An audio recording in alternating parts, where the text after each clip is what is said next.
The British government disappointed in the reversal of gay marriage in one of its Caribbean territories. That's our top story in Caribbean Newsline for Monday, December 18. From the CMC News Center in Bridgetown, I'm Nicole Best. Good evening. The United Kingdom government is far from thrilled by Bermuda's decision to pull back same-sex marriage rights that were won just a few months ago. Both the House of Assembly and the Senate have voted in favor of replacing gay marriage with domestic partnership arrangements, which give same-sex and heterosexual couples additional rights. The passing of the Domestic Partnerships Act overturns a judge's May ruling that gay couples have a legal right to marry in the territory. It now only has to be ratified by the UK-appointed Governor John Rankin. The UK's Daily Mail has reported that British Foreign Secretary Boris Johnson is under pressure to veto the legislation, and the UK Foreign and Commonwealth Office says it's disappointed with the implications of the legislation. It says it's a proud supporter of lesbian, gay, bisexual and transgender rights and continues to support same-sex marriage. But at the same time, the UK government acknowledges that the issue of reversing marriage equality is a matter for the Bermuda government, acting within the terms of the Bermuda Constitution and in accordance with international law. The Progressive Labour Party administration has also been criticized by a former American presidential candidate, Howard Dean, who hinted that U.S. citizens should boycott the popular holiday destination. He tweeted that Americans who really are progressive should find another vacation spot. Despite the criticism, Bermuda's Premier David Burt is adamant that under the Domestic Partnerships Act, same-sex couples enjoy more legal benefits than they had previously. Something that is being missed in the hysterics of which is coming through in the international media and those persons who want to find a way to attack the Progressive Labour Party government. What happened previously, before, is that, for instance, same-sex couples did not have rights to pensions, did not have rights to survivorship benefits, hospital visitation, health insurance rights prior to the passage of the Domestic Partnership Act. They now have those benefits which they did not previously have. We believe that that is an improvement in the position of where we had, and we recognize that this is a compromise that both sides do not like. But that's what happens sometimes when you compromise. In this particular instance, we came together as a cabinet. We discussed this issue, very lengthy debates inside of our caucus, and we arrived at a position where, in the very divergent views of the Progressive Labour Party caucus, we came to a position, and a compromise position, in saying this is what we're going to support going forward. And quite frankly, I think that we should be applauded.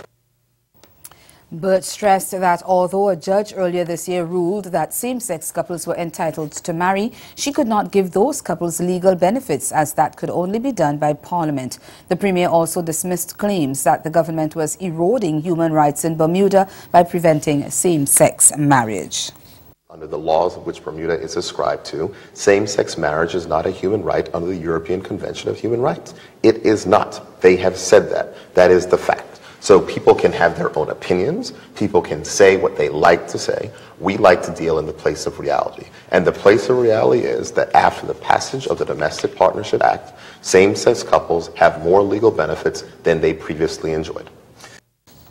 Bermuda-based law firm Appleby is taking legal action against two UK-based media organizations following their reporting in the Paradise Papers scandal. The BBC and The Guardian have received legal correspondence in which they have also been asked to disclose any of the 6 million Appleby documents that informed their reporting for the project that revealed tax dodges used by individuals and multinational companies and named several Caribbean countries. The Appleby is also seeking a permanent injunction stopping any further use of the information and the return of all copies of the documents. The law firm says the documents were stolen in a cyber attack and there was no public interest in the stories published about it and its clients. But The Guardian says Appleby's claim does not change the truth of the stories published. It contends that the firm's action was an attempt to undermine the media organization's responsible public interest journalism and to force it to disclose documents it regards as journalistic material. Both The Guardian and the BBC say they will vigorously defend their role and conduct in the Paradise Papers project. A United States-based political consultant is suing the Commissioner of Police and the Attorney General in St. Kitts and Nevis after being detained by law enforcement authorities when he attempted to leave the island earlier this month. Matthew Macmillan, president of political consulting firm Buzzmaker, wants the High Court to declare that his detention on December 4th was unreasonable, unlawful, unconstitutional, and violated his rights under the Twin Island Federation's constitution. He had been detained by police investigating reports that a drone was used to invade the privacy of Deputy Premier Mark Brantley's home in a political operation ahead of the December 18th Nevis Island administration elections. In his lawsuit, the American said he was detained for 11 hours. He claimed the search and seizure of his property violated his right to protection against arbitrary search and that his right to freedom of movement was also curtailed. Macmillan is asking the court to award him compensation and damages. Over in Trinidad and Tobago, Prime Minister Dr. Keith Rowley on Monday said he intends to pursue legal action over what he said were false and malicious statements made about him and his wife receiving money from an oil and gas drilling company. The comments were initially made by an opposition legislator in Parliament, but Rowley says they have since been repeated on social media. The statement by Dr. Rudal Monilal had hinted at foreign bank accounts and secret payments. We get more in this C News report.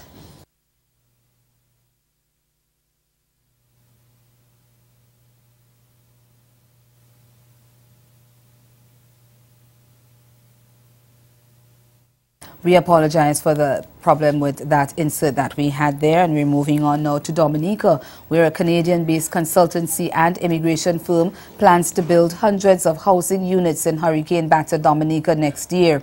And the government says the project fits in line with the plan to build back better and building in terms of climate resilience. Montreal Management Consultants Establishment, the MMCE, plans to develop 2 new housing companies, one in the capital Roseau and the second in Portsmouth. Liaison officer with MMCE, Garvin Joseph, said the company is committed to working closely with the government to provide the best sustainable and durable housing solutions for Dominicans. Beginning 2018, a total of 100 residential units and more than 50 retail outlets will be constructed for the first project named the Roseau City Square. This will be located adjacent to the financial center of Dominica. The second project will rise in the Picard area of the Commonwealth of Dominica called Phoenix City, a fully integrated community with modern, sustainable infrastructure and underground utilities aptly named after the legendary bird, which resembles Dominica's rebirth. Phoenix City will consist of nearly 300 residential units with sizable commercial plazas that could serve both the private sector through retail spaces and the government entities through available spacious offices. MMCE is an authorized agent for Dominica's Citizenship by Investment program, through which foreign investors are afforded citizenship of the island in return for making a substantial investment in the socio-economic development of the island. It was responsible for the construction of houses in Bellevue Chopin, which was used to relocate residents of the southeast town of Petit Savart who were displaced following the passage of Tropical Storm Erica 2 years ago. Over in the British Virgin Islands, the territory-wide curfew that went into effect following the passage of Hurricane Irma in September will be lifted before Christmas Day. Governor Augustus Jaspert said the decision was made after consultation with the National Democratic Party government. In the meantime, the governor has reduced the curfew by another 2 hours until December 22nd. It will be midnight to 5 a.m. instead of 11 p.m. to 6 a.m. Jaspert said the decision to lift the now 3-month curfew was taken because there has been progress on all fronts, and he made it clear that there was careful consideration before the decision was made. But Jaspert did note that the curfew could still be reinstated. In Jamaica, dancehall DJ gets a life sentence for murder. That story and more when we come back. Don't go away. Welcome to the gem of the Caribbean, Antigua and Barbuda. A warm welcome awaits you at our state-of-the-art VC Bird International Airport. I must say that Antigua is in wonderful shape. 5 minutes off the boat and we're already in paradise. Antigua was not that damaged by the storm as much as Barbuda was. The hotels are still open, the beaches are still clean, and the people are still friendly. With Antigua, it's the people that really await you. Hurricane Irma may have hit a little bit, but you can't even tell that it was ever here. The beach is wonderful. I'm having a great time. Everything is just as we remember. No storm damage. We're here and we're open. And we're better than ever. I do a lot of destination weddings, and I see weddings that could happen here and they would be in love with it. I can't say enough about how in love with Antigua I am. It is one nation, 2 islands, and I'm loving it.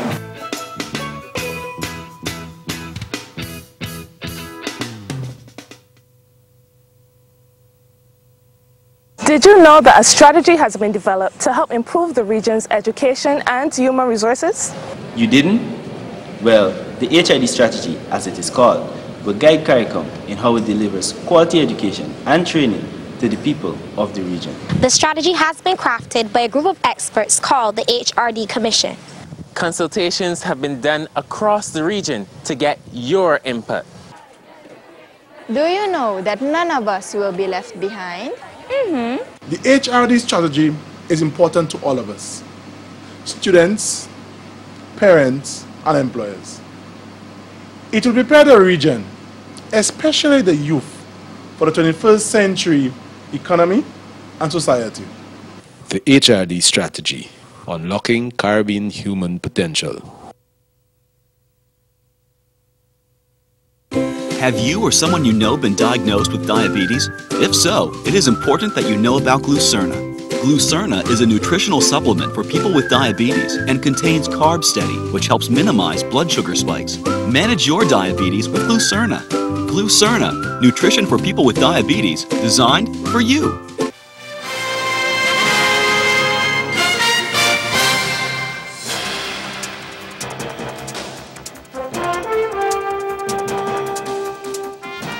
Welcome back. We continue in Jamaica. Desmond Ballantyne, the colorful dancehall DJ known as Ninja Man, has been sentenced to life imprisonment for killing a man 8 years ago. The sentence was handed down in the Home Circuit Court on Monday. In addition to getting a life sentence for the March 2009 murder of Ricardo Johnson, Ninja Man was slapped with a 20-year term for shooting with intent. He is to serve 25 years of his life sentence before becoming eligible for parole. The other 2 accused in the case, Ninja Man's son, Janiel Ballantyne, and Dennis Clayton, were both also handed life sentences for Johnson's murder. However, they will be eligible for parole in 15 years. When the sentence was handed out in the court, Ninja Man gave the thumbs up. His attorney, Queen's Counsel Valerie Nita Robertson, had earlier indicated they would be appealing the verdict, which was handed down last month. Ninja Man was convicted of murder and shooting with intent, while his co-accused were convicted of murder after the jury heard testimony from the main witness whom the prosecution named only as Witness A. He was arrested the same year of the murder and was remanded in custody for 3 years before being offered bail in 2012. Director of Public Prosecutions Paula Llewellyn told reporters that the murder had its foundation in a domestic dispute between two tenants that escalated on March 16, 2009 and continued the following day.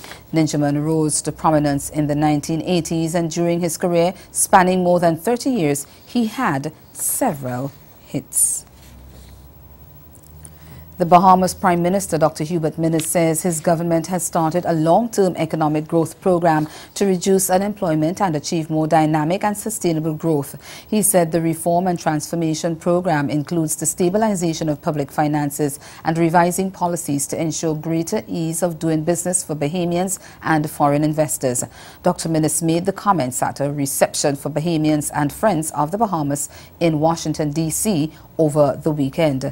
During his address, the Prime Minister also defended the recently passed Commercial Enterprise Bill, the CEB, which he said will help to liberalize the Bahamian economy. He urged Bahamians and people with Bahamian heritage in the diaspora to utilize the CEB to invest in the Caribbean country. Foreign Affairs Minister Darren Henfield accompanied Prime Minister Minnis on the trip, and he told ZNS Network News that it's hoped the bill will spur economic growth. We saw quite a bit of interest in Washington.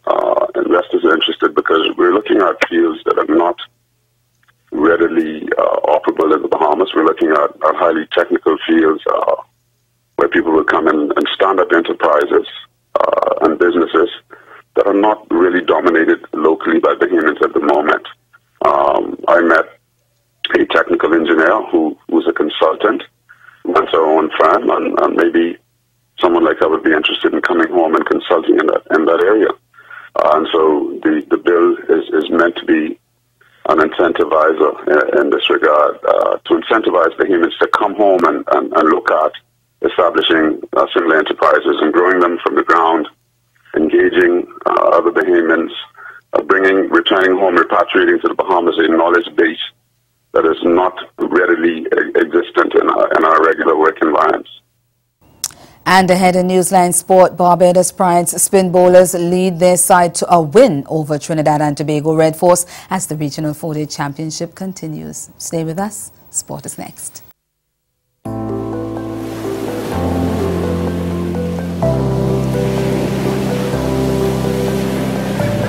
Come, sail with us through our ocean blues, where there's a blessed land that's waiting for you.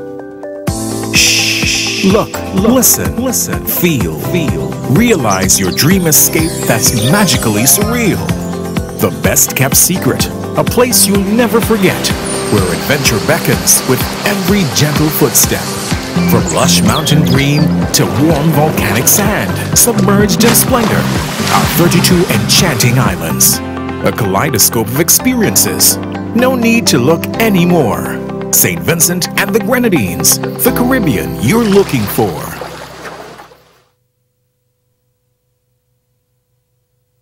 Did you know that a strategy has been developed to help improve the region's education and human resources? You didn't? Well, the HID strategy, as it is called, will guide CARICOM in how it delivers quality education and training to the people of the region. The strategy has been crafted by a group of experts called the HRD Commission. Consultations have been done across the region to get your input. Do you know that none of us will be left behind? The HRD strategy is important to all of us, students, parents, and employers. It will prepare the region, especially the youth, for the 21st century economy and society. The HRD strategy. Unlocking Caribbean human potential.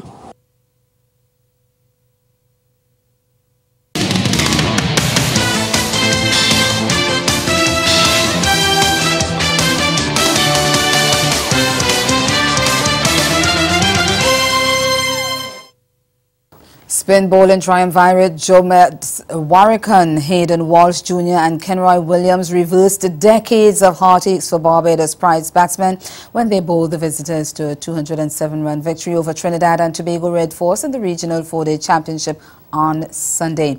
Left-arm spinner Warrican was the most impactful, grabbing 3 for 13 from 12 overs to finish with the match figures of 9 for 84 to earn the Player of the Match award as the Red Force, chasing 324 for victory, were bowled out for 116 just before tea on the final day. Leg spinner Walsh took 3 for 41 from 14 overs and Williams bagged 3 for 46 from 21.5 overs and had the privilege of formalizing the result when he had Brian Charles caught at slip for 13. Red Force captain Dennis Ramden was again the glue that held his side together, but he was unable to unleash another 100 like the first innings, but hit the top score of 24. No other batsman passed 20. The result meant that Pride, after starting the match, placed 5th in the league table with 56.8 points, earned 16.4 points. Red Force entering the match in 3rd position with 67.6 points, gained 6 more. Meanwhile, at Grosile, Windward Islands Volcanoes needed just over an hour to beat Jamaica Scorpions by 119 runs, resuming the final day of the 7th round encounter at the Darren Sammy Cricket Ground, requiring 3 wickets for victory, and the visitors needing an improbable 197 runs. Volcanoes dismissed Scorpions for 279 in their 2nd innings. They were inspired by seamer Kyle Mayers, who added 2 of the 3 wickets to fall to his tally to end with 5 for 92. Mayers trapped Smith, LBW and pacer Shermaine Lewis bowled Allen in the next over to quickly wrap up the innings, and Guyana Jaguars romped to their 5th winning in 7 outings when they crushed the Leeward Islands Hurricanes by 10 wickets in Georgetown on Saturday night. They restricted Hurricanes to 149 in their first innings after the visitors resumed on 114 for 9. After enforcing the follow-on of 268, Jaguars then dismissed Hurricanes for the same amount before taking 4 balls to knock off the single run required for victory. The 3-time defending champions are yet to lose a match this season after drawing with Hurricanes last month and tying with Windward Islands Volcanoes last week.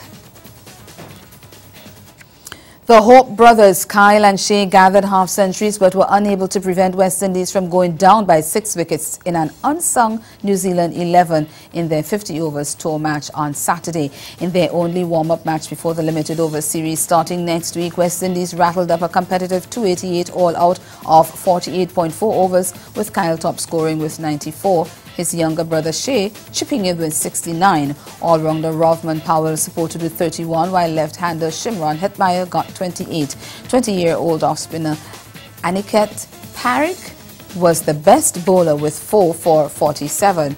Test opener Jeet Raval leading the side then flayed the Indies bowling for a superb 169 as the host got home with 9 balls remaining. 3 West Indies cricketers have returned to their native island of Barbados following the series whitewashed by New Zealand in the 2 tests. All-rounder Raymond Reefer, fast bowler Miguel Cummins and batsman Sunil Ambrose spoke with CBC Sport upon their arrival at the Grantley Adams International Airport over the weekend. Ambrose was left out of the one-day series against New Zealand after he was struck on the forearm by aggressive left-arm seamer Neil Wagner while batting during the 2nd innings of the final test. Good experience. There's a lot to be taken away from the tour, you know. Different conditions, having to adjust to the conditions and just try to get the game in order for it. It was a good experience. I thoroughly enjoyed it. Even though we didn't want the team actually learn a lesson from it, so we're hoping for the next series to come along as soon as possible so we could put into place what we learned. Asked a lot of questions. You got to be more patient and more disciplined in what you do, whether you're doing fitness-wise or doing routines or any sort of thing. So I took away, you just got to be a lot patient and stick to what you know. It was all right, but it wasn't what I expected cricket-wise. But it was a good experience. I mean, Test cricket, something I always wanted to play ever since a little child. But results-wise, it was, to be honest, it was horrible. But can only get better from there and look forward to getting getting better with his arm and come back stronger. While after returning home was TNT football defender Jovin Jones, but he is bidding his time to join a German second division team early next month. Jones was one of the successful kickers for US-based club Seattle Sounders and was instrumental in placing TNT in the final round of the CONCACAF qualifiers for the 2018 FIFA World Cup. Jassy Marique of Guardian Media Sports caught up with Jones, who wants to make his mark in the new club. Jovin Jones has represented 2 Major League Soccer teams in 3 successful years in North America. After initially moving to Chicago Fire from W Connection, it was at Seattle Sounders that he began to truly reach his potential. It's Jovin Jones following up his own rebound and delivering the lead for the Sounders. By last December, he was an MLS Cup champion and on the radar of several European teams. By July, he had committed to join SV Darmstadt in Germany, but only at the expiration of his contract at Seattle. The MLS season ends in December, right in the middle of the European season. It means that although he is home now, there is no such thing as a rest. The way our football is going these days, you don't really have a break. So, I'm going into our next season, where I have to prepare my mind even better. Every league I go into, I want to win trophies, and for me, if I go and we get promoted to Bundesliga 1, it will be a pleasure for me and also for the team, and that will be great for me as a big stepping stone to my career in Germany and to play at a high level. His pending move, though a dream one, has actually given him some sleepless nights. Darmstadt, recently relegated from the top flight, has not found life easy in Bundesliga 2. If you heard the news, the coach got fired, so I just have to go there and prove myself. So it's disturbing news to me, because me and the coach had good conversations, before I signed the contract and stuff. So as I said, it's my contract still there, but I still have to go and work hard. And that's the sport. Stay with us. We'll be right back.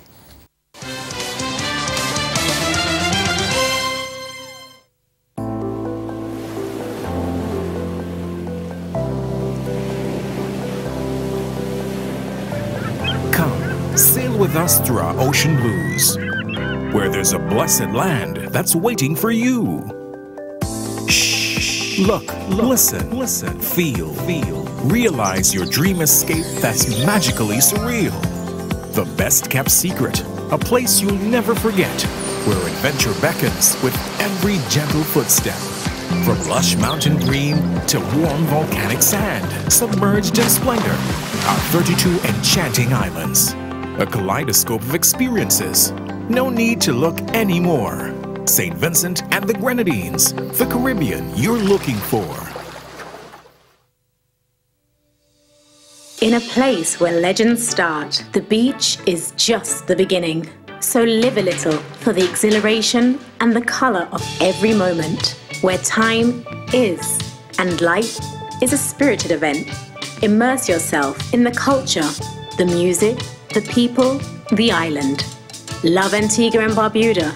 Embrace an experience that leaves you breathless, from cricket to sailing week to carnival and more. Antigua and Barbuda, the beach is just the beginning.